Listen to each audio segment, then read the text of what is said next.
Senhor, muito obrigado, uma noite de festa, de alegria, bebês sendo apresentados ao Senhor, pessoas que se entregaram a Cristo e passaram pelas águas do batismo em obediência à Tua palavra, e todos que estão aqui, Senhor, que vieram para Te prestar culto.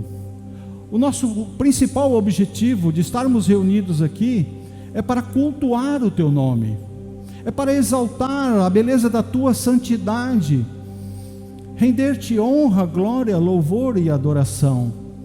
Obrigado, porque isso é um privilégio o qual nós não merecemos, mas pela Tua graça e pela Tua misericórdia em Cristo Jesus que nos alcançou, podemos estar reunidos e podemos juntos, unidos pelos laços fraternos de Cristo Jesus, glorificar o Teu santo nome. Senhor, o Teu Espírito nos sonda os corações, sabe cada situação, sabe cada coração que está aqui nessa noite, o que necessita, o que deseja, os problemas, os desalinhos, as dificuldades, as feridas, tudo o Senhor conhece, e tudo o Senhor pode fazer. Todas as coisas são possíveis ao poder do nome de Jesus, nome sob o qual nós nos rendemos agora, na direção do Santo Espírito, para sermos conduzidos ao entendimento, conhecimento e o alinhamento da Tua santa palavra. Oramos, glorificando e exaltando o Teu santo nome. Amém. Glórias ao Senhor. Estamos numa série de mensagens, para você que está aqui conosco pela primeira vez. Estamos na quarta de 6, ainda teremos mais 2. Palavras que transformam é o título da nossa série de mensagens. Nós já tivemos a primeira, que é a palavra de chamado, tivemos uma palavra de salvação, domingo passado uma palavra de multiplicação, e hoje uma palavra de confronto, não é de conforto. Nossa querida irmã falou: hoje tem uma palavra legal, uma palavra de conforto, né? Aí o filho já dá uma cutucada: mãe, não é conforto, é confronto. Mas olha, traz uma visão muito interessante, porque sim, primeiro entender que a palavra do Senhor, ela é transformadora, ela promove na sua amplitude de possibilidades, mudanças, transformações. Sim, a palavra tem essa possibilidade. Porque é uma possibilidade e não uma certeza. É uma possibilidade porque depende da recepção do seu coração, depende se você se posiciona desejoso e principalmente crendo que isso é possível. Porque você pode estar aqui nessa noite e se achando uma pessoa indigna, ou estar se vivenciando uma situação a qual você chegou à conclusão que para essa situação não há solução. Por isso que é necessário crer no poder transformador da palavra, porque a palavra de Deus, ela é viva, e ela cumpre os propósitos para qual ela existe. Então, querido, entendendo que de alguma forma, porque você está aqui, você poderia estar em qualquer outro lugar, você poderia ter decidido nessa noite estar em qualquer outro ambiente, fazendo qualquer outra coisa, mas você foi conduzido a estar aqui. Alguns podem estar aqui até porque se sentiram constrangidos, outros por curiosidade, alguns por necessidade extrema, por não verem outras perspectivas. Olha, eu preciso de alguma coisa, eu preciso de algo do sobrenatural. Motivações, certamente, nós temos várias, distintas uma das outras, mas sabendo que o Espírito Santo de Deus, que se faz presente aqui, o Espírito Santo de Deus está nesse lugar e conhece o seu coração. Então, independente da motivação, eu quero te convidar agora um exercício de decisão, de abrir o seu coração e manifestar fé de que algo da parte do Senhor, muito particular, muito especial, muito personalíssimo, vai atingir o seu coração. Sabe por quê? A palavra será uma só, ela será apresentada de uma forma geral, mas sabe quem vai conduzi-la ao seu coração? Vai entrar pelo teu raciocínio lógico e vai ser conduzida ao seu coração para gerar efeitos. Sabe quem fará isso? Não é esse que está falando aqui, é o Espírito Santo do Senhor. É Ele que está presente aqui, que vai pegar a palavra e colocar no seu coração, e retomar no seu coração, e alinhar o teu coração, e tratar as feridas do seu coração, acrescentar em você esperança aonde há desesperança, alegria aonde há tristeza, fortalecimento aonde há fraqueza. Por quê? Porque a palavra gera transformação. Amém, igreja? Você crê nisso? Amém. Glórias ao Senhor. Se você crê, eu junto a minha fé com a sua fé e vamos caminhar no entendimento da palavra. Então, nessa noite, uma palavra de confronto. Nós não sentimos um certo receio, talvez um desconforto, ou nos preparamos defensivamente quando nós falamos que seremos confrontados.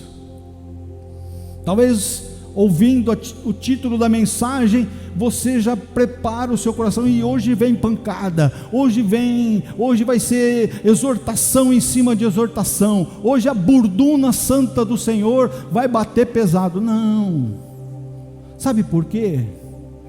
Porque o confronto da palavra tem uma fonte única.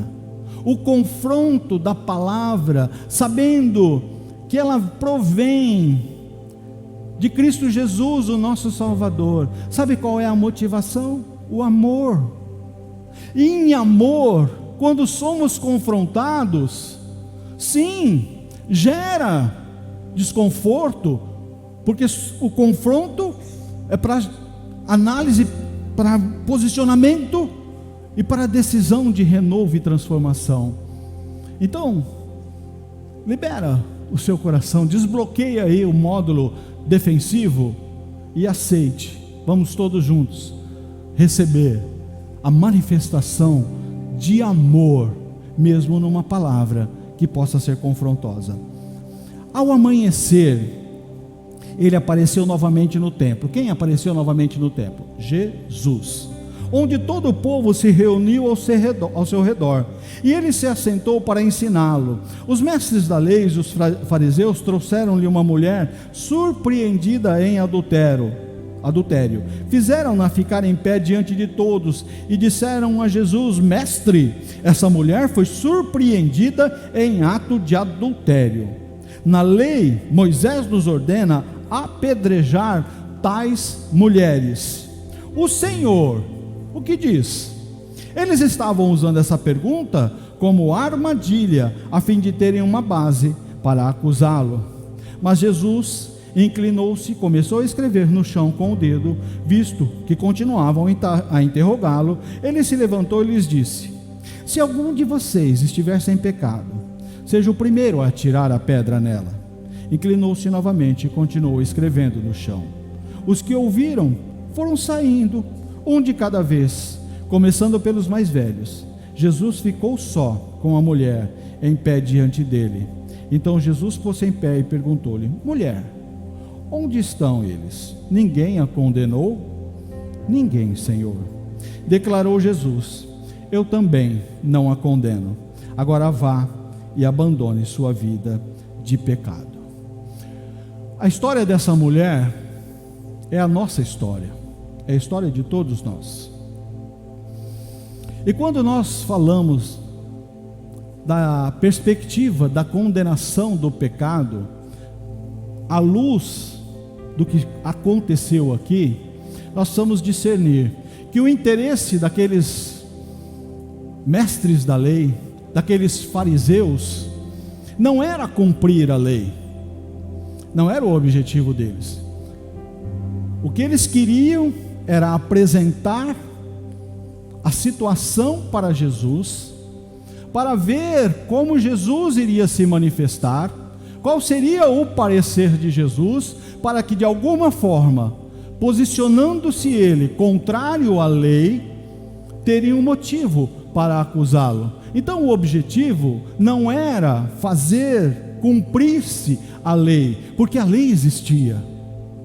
A lei existia, realmente a lei dizia que quem fosse pego em adultério, legitimamente deveria ser morto.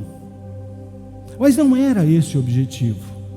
O objetivo não era fazer a lei se cumprir para trazer exemplo que gerasse pureza no ambiente do povo de Israel. Não. Sabe por que não? Porque esses homens que representam o ambiente da religiosidade, a religiosidade quer sempre desconstruir, quer sempre confrontar o amor de Jesus. Nós vivemos hoje tempos de uma igreja progressista, uma igreja que quer relativizar a palavra, que quer relativizar o pecado, que quer fazer concessões e adaptações, de maneira que as pessoas sejam atraídas para ambientes celebrativos, mas não sejam confrontados com o pecado. Ali, o objetivo não era tratar o pecado.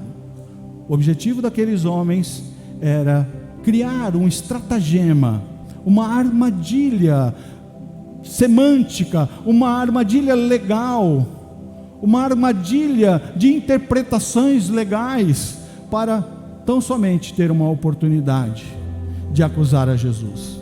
Ora, o pecado existiu, com certeza. A lei deveria ser cumprida?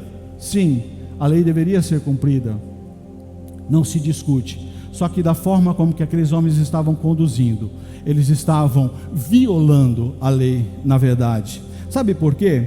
Porque eles disseram para Jesus: Senhor, Moisés diz que uma mulher, quando for pega em adultério, precisa morrer, deve ser apedrejada. Era isso que a lei diz? Escuta, adultério é ação isolada de uma pessoa?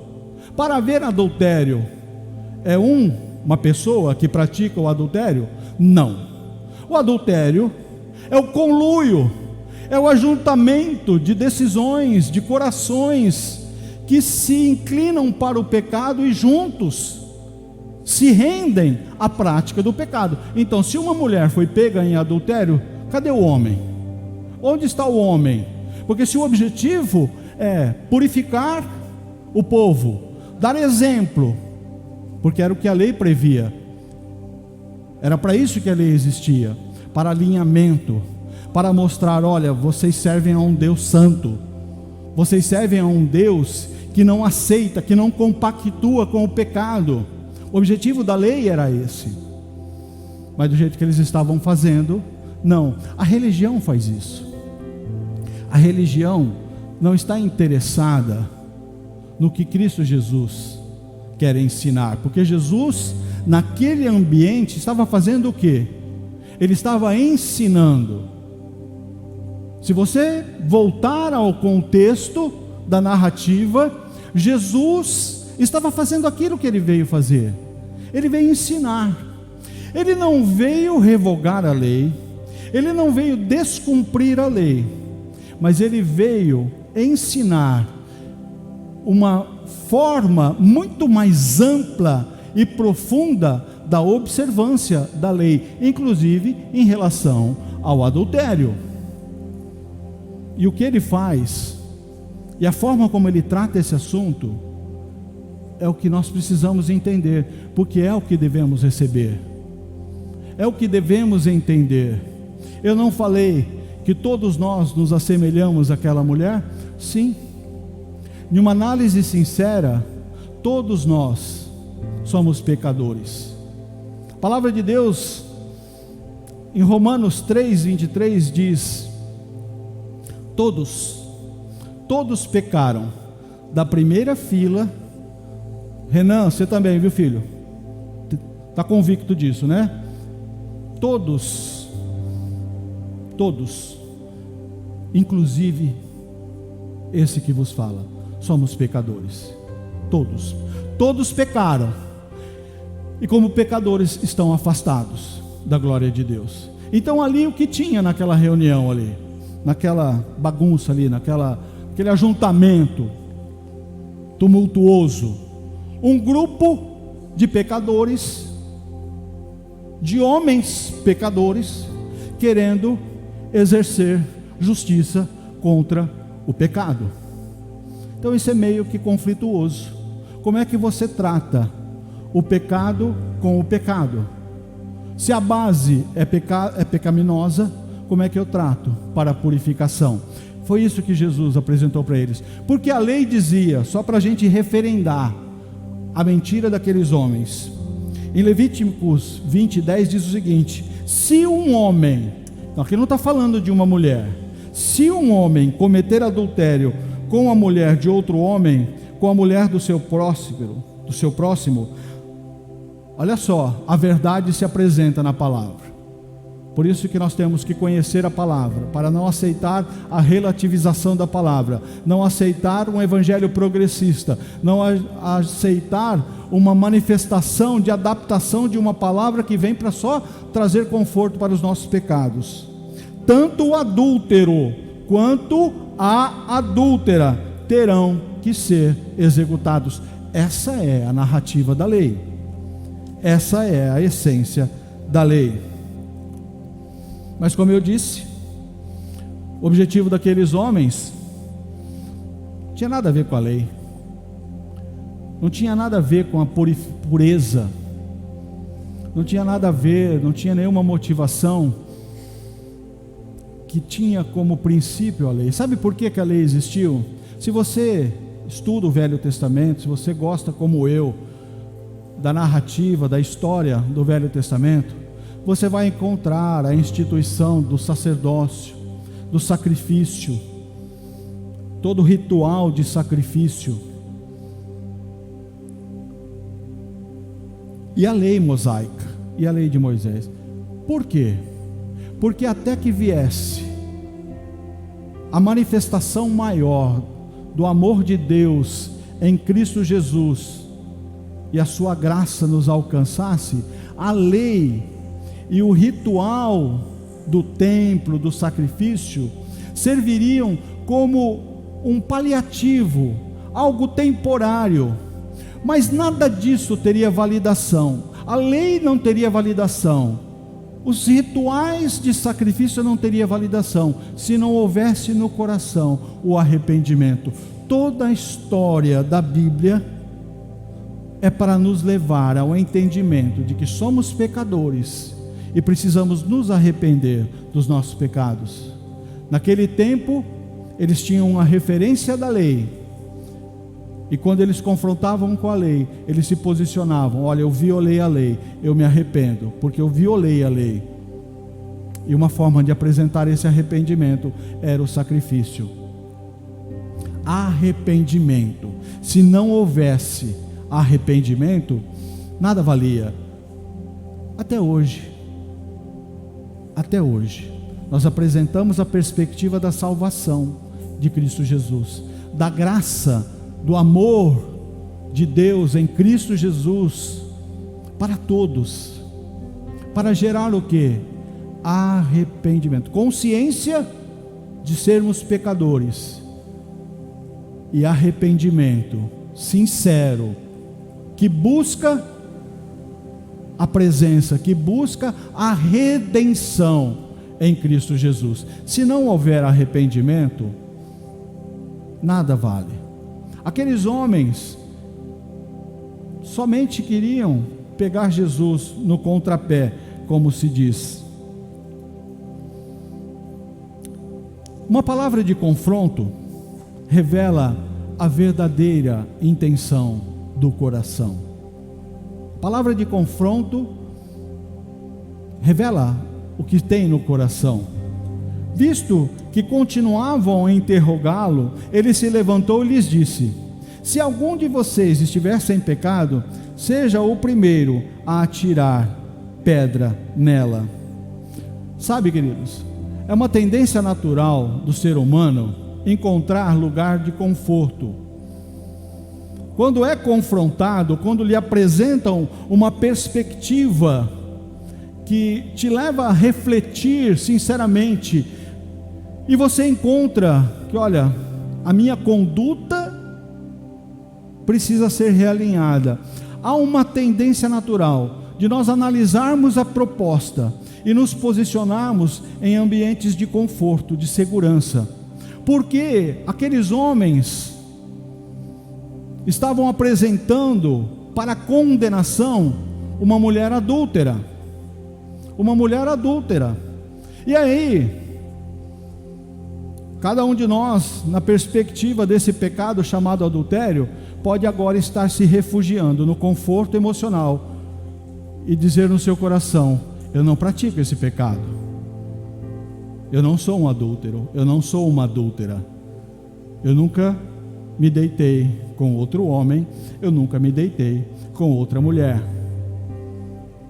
Eu tive o privilégio de conhecer a única mulher da minha vida, que é a minha esposa, e isso foi maravilhoso, mas eu não posso dizer que eu nunca adulterei, assim como você não pode dizer que nunca adulterou. Isso é muito forte, mas a palavra é para nos confrontar e para nos tirar desses lugares em que nós tentamos nos refugiar, fugindo do confronto. Por quê? Quando Jesus fala: olha, se não tem pecado, você que está com a pedra na mão, você que está com a pedra, você que está com a pedra, se no seu coração não tem pecado, legitimamente você pode atirar a pedra, porque nós estamos falando de adultério, e Jesus ampliou a perspectiva, porque Jesus fala o que na sua palavra? Ora, a lei diz: se alguém adulterar, é digno de morte. Eu estou dizendo para vocês, se você olhar com intenções pecaminosas, você já adulterou. Jesus subiu a régua, deu uma amplitude gigantesca, aprofundou a perspectiva de um alinhamento para andarmos em santidade.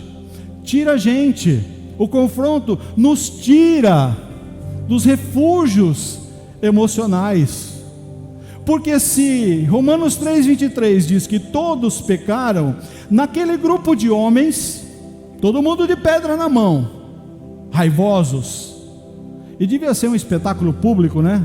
Não tinha televisão, não tinha internet, a notícia corria: pegaram a fulana em adultério, vai ter apedrejamento. Então, vamos lá, vamos para ver, né? Vai ser divertido. Aquela turba de homens raivosos, batendo no peito, querendo mostrar zelosos pelo cumprimento da lei. Como muitas vezes nós nos posicionamos, como muitas vezes nós preferimos que o pecado do meu irmão seja exposto, que o pecado da vida do meu irmão gere escândalo para a vida dele, para a família dele, e desvia a atenção do meu pecado.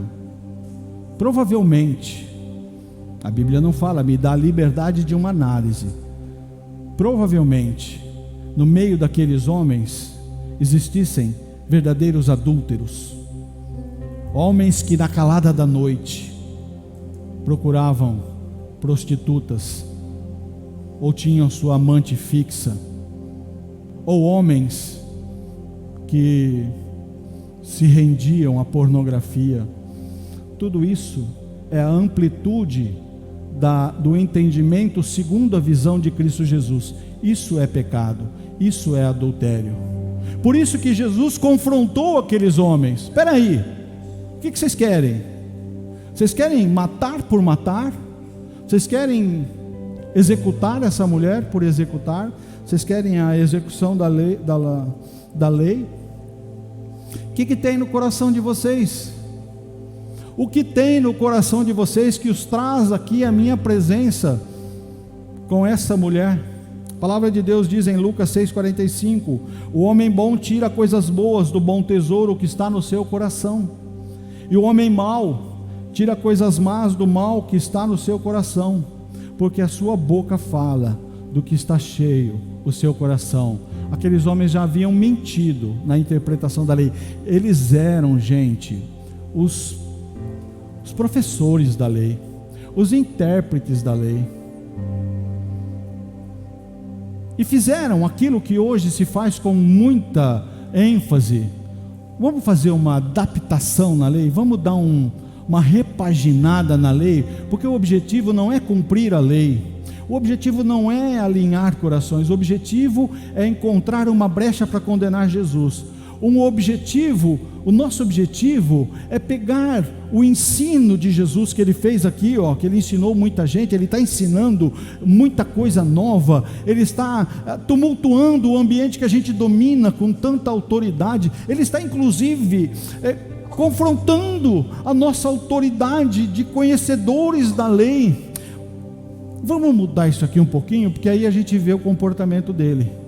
Porque eles falam para Jesus, a lei fala que a mulher pega em adultério. Não, a lei não fala a mulher pega em adultério. A lei fala primeiro que o homem pega em adultério. A lei começa falando do homem. E como não dá para adulterar sozinho, também inclui a mulher. Isso revela o confronto com Cristo. Se você quer se unir a Cristo, se você quer andar com Cristo, se você quer viver uma vida de intimidade com Cristo, espere ser confrontado, para ser desconstruído no que você pensa ser certo, do que você acha que é correto, porque você acha que é uma boa pessoa, um homem íntegro, uma mulher correta, um bom pai de família, uma boa esposa, um homem que paga suas contas, uma mulher que é zelosa, e que você acha que isso é suficiente para você ser especial, e para ter algum mérito especial, e porque você é uma boa pessoa, Deus ama você independente dos seus pecados. Não. Nós voltamos para Romanos 3,23, somos todos pecadores, e não há solução para o pecado. Pela lei de Moisés, apedrejamento para adultério. Aquela mulher, ela poderia ter sido levada por aqueles homens para a porta da cidade e executada. Eles tinham autoridade para isso, não seriam questionados. Cada um de nós, se não tivesse sido levado à presença de Jesus, estaríamos na mesma condenação daquela mulher. Se você está aqui nessa noite e não entregou a sua vida a Cristo Jesus, você está na mesma condenação, você está na eminência da morte. Aquela mulher estava a minutos de ser apedrejada. Você não sabe qual é o dia da sua morte. Ninguém aqui sabe quando será chamado na presença do Senhor. E se você ainda não entregou a sua vida a Jesus, se você não foi apresentado a Jesus, como aquela mulher, com a motivação errada, não importa, ela tem que ser grata, e eu tenho certeza que ela saiu de lá grata, porque ao invés de ser levada à porta da cidade para ser apedrejada, ela foi levada aos pés de Jesus. Você está aqui essa noite para ser colocado aos pés de Jesus Cristo. É Ele que vai tratar com você. Tem nada a ver comigo. O teu encontro, o nosso encontro é com Cristo Jesus. E o que acontece quando Jesus confronta o coração? Porque quando somos confrontados na palavra, o nosso coração, que segundo a própria palavra é enganoso é o coração do homem. Quando somos confrontados com a palavra, somos desconstruídos. Toda a nossa racionalidade, toda a nossa intencionalidade humana, toda a nossa religiosidade é desconstruída. Eu precisei ser desconstruído quando eu entrei e comecei a caminhar com essa igreja, porque eu venho de uma formação evangélica tradicional,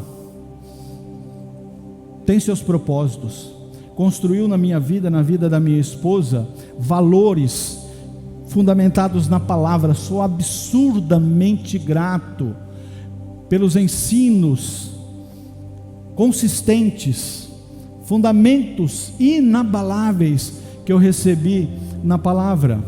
Mas muita coisa que eu assimilei são tão somente construções e interpretações, e eu precisei ser desconstruído na obra do Espírito Santo, na rendição a Ele, no domínio, na sua operacionalidade.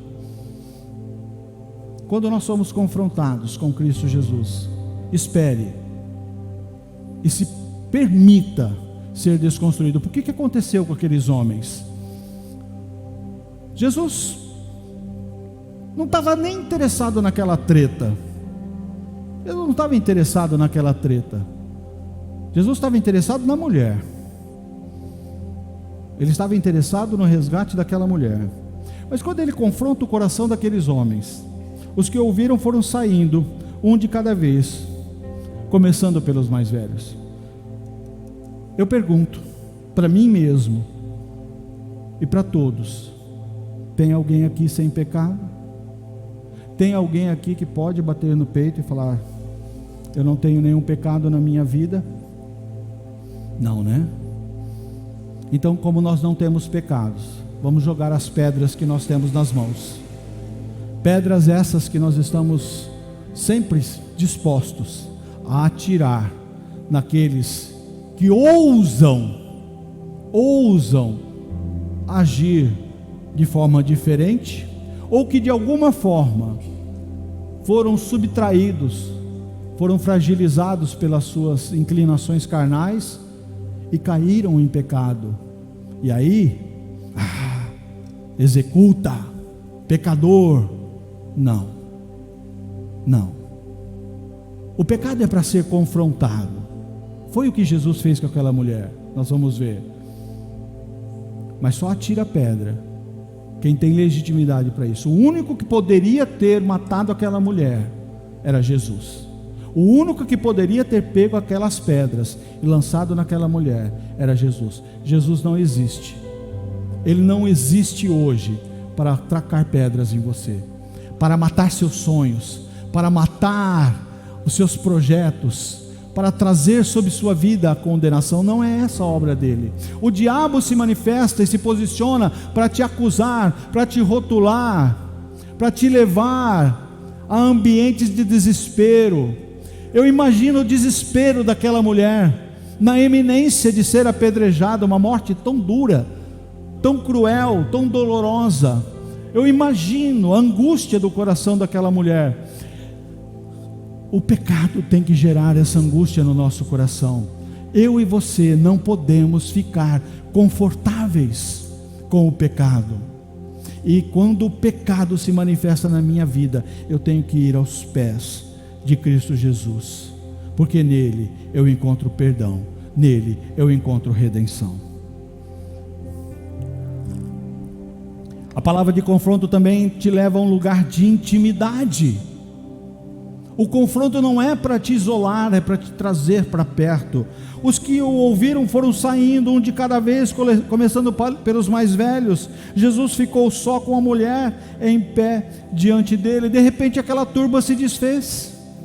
De repente o confronto de amor, o confronto de realidade, desfaz a intenção dos corações raivosos e nervosos.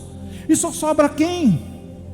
A mulher pecadora, inegável. Ela foi pega em flagrante adultério. Não há dúvidas, ela tinha pecado, ela merecia a sentença. Mas de todos que chegaram naquele lugar, apontando o dedo e acusando, desejosos de matá-la, todos se foram, porque entenderam o que eu e você precisamos entender. Como que eu vou executar a sentença, se o meu coração também é um coração de pecador? O confronto te leva a novos posicionamentos. Aqueles homens raivosos, ao serem confrontados com a palavra do Senhor, entenderam: eu também sou pecador. Poderia ser eu no lugar dessa mulher. E foram embora. E só sobrou a intimidade da pecadora com Jesus. E quando nós estamos constrangidos, arrependidos dos nossos pecados, reconhecendo a sentença de morte, porque Romanos 6,23 diz que o salário do pecado é a morte. Aquela mulher iria receber o salário do pecado. O salário do pecado continua sendo a morte.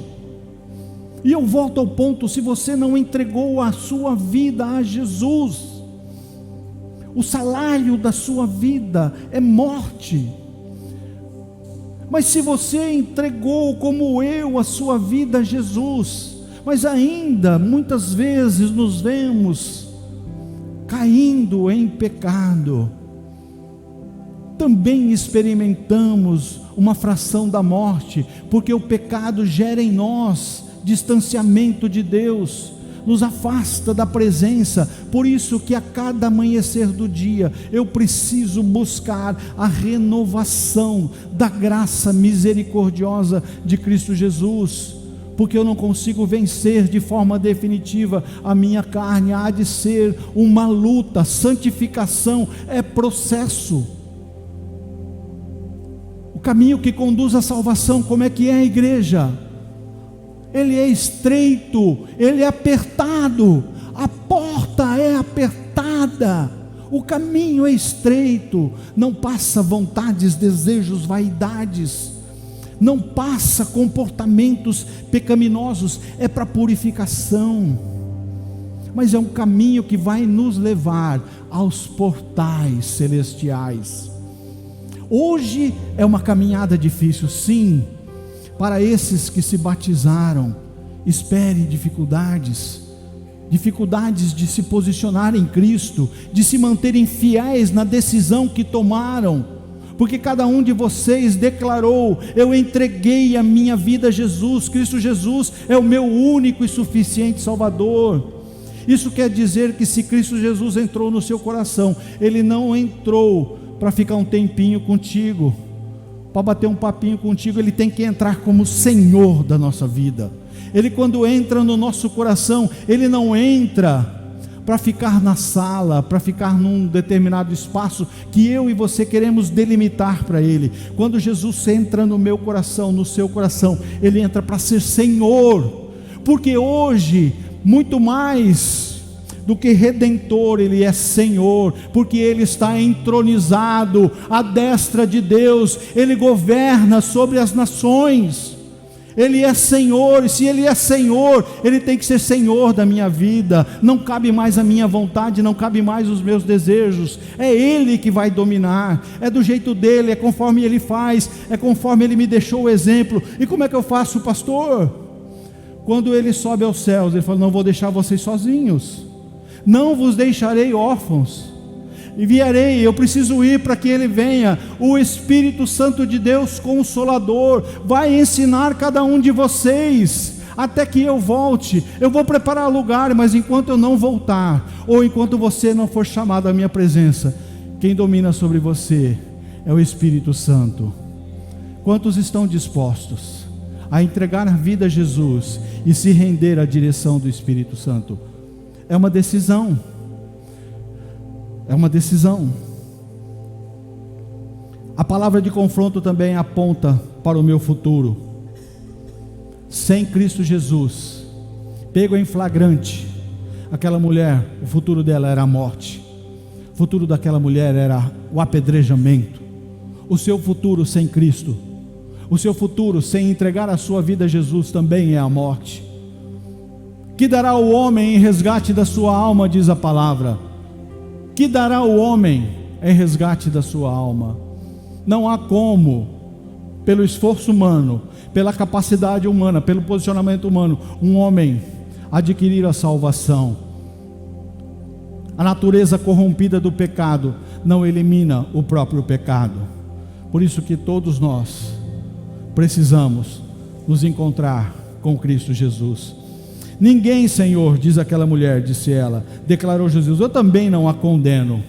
Se a história para aqui,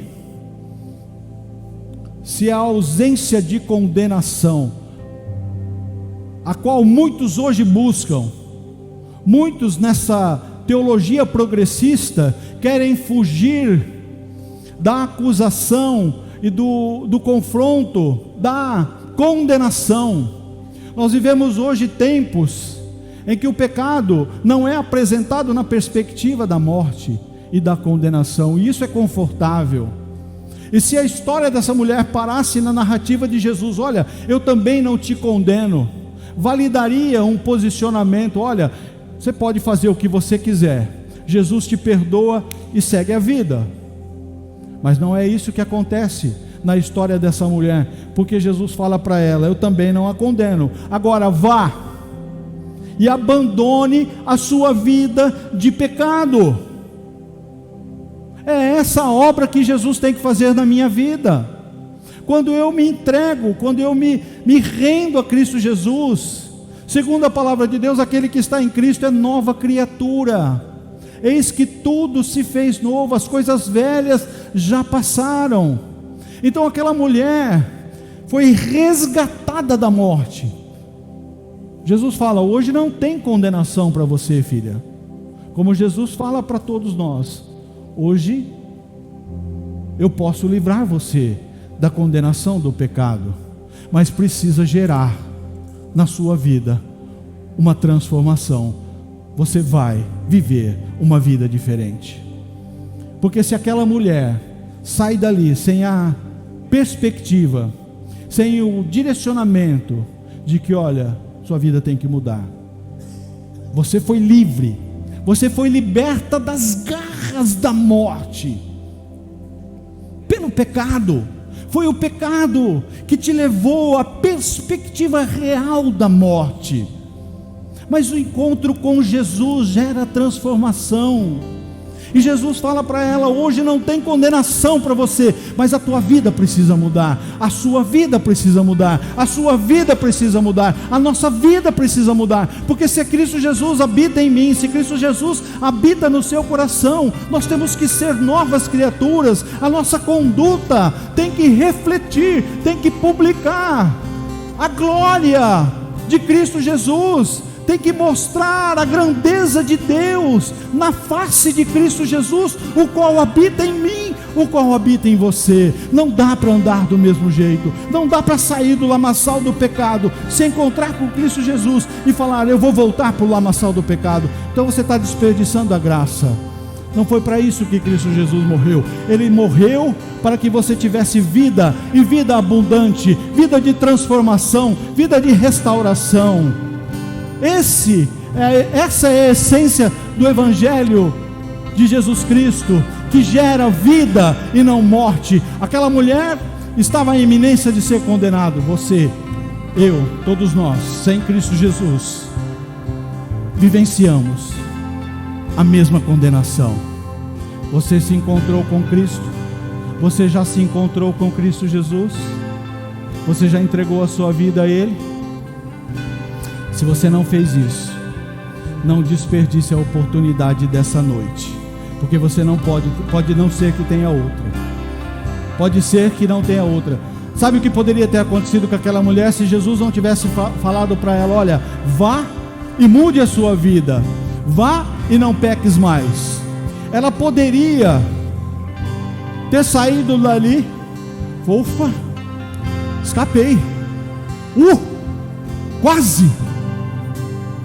Manda um WhatsApp pro amante: ó, segura as pontas aí um pouquinho, vamos mudar o lugar de encontro, vamos dar um jeito de fazer uma dinâmica diferente, porque deu ruim. Mas quem garante que ela não poderia ter sido pega em novo flagrante adultério? Porque o pecado não tratado, o pecado que não passa pelo encontro com Cristo, ele é uma dinâmica de replique. Nós continuamos vivendo, desfrutando dele, e aquela mulher poderia ter sido pega novamente, mas aí talvez não houvesse a oportunidade de estar aos pés de Cristo Jesus, só lhe restaria a morte. Eu estou dizendo para você que não entregou a sua vida a Jesus, talvez essa noite seja a tua oportunidade, talvez não tenha outra. Não desperdice. Quero convidar a todos a ficarem em pé, e nós vamos encerrar.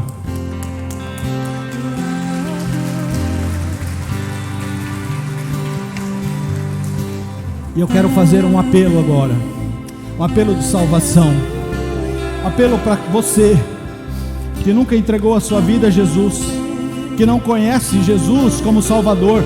Você conhece um Jesus da história, você conhece um Jesus de ouvir falar, mas você nunca entregou a sua vida a Jesus como Salvador. Você não o conhece. Você o tem muitas vezes numa estátua, você o tem muitas vezes numa figura, mas ele não está no seu coração, porque você não o chamou para morar. Mas você veio aqui essa noite para ser confrontado na palavra, e é uma palavra de amor. Em Cristo Jesus somos amados. E se você, pelo Espírito Santo que convence o homem, entendeu que precisa entregar a sua vida a Jesus, aonde você está? Os demais eu quero pedir que somente curvem a cabeça. Todos curvem as suas cabeças, para que não haja constrangimento e expectativa. Eu quero fazer um apelo para aqueles que querem entregar a sua vida a Jesus. Aonde você está? Ninguém está vendo você, ninguém está olhando você. Não se preocupe se alguém está observando o seu comportamento. Quem precisa ver você está olhando, que é Jesus Cristo. Levante a sua mão aonde você estiver. Aleluia, aleluia, glória ao Senhor. Mais alguém? Mais alguém quer entregar a sua vida a Jesus? Mais alguém entendeu que sem Cristo Jesus está na condenação do pecado, na iminência de morrer?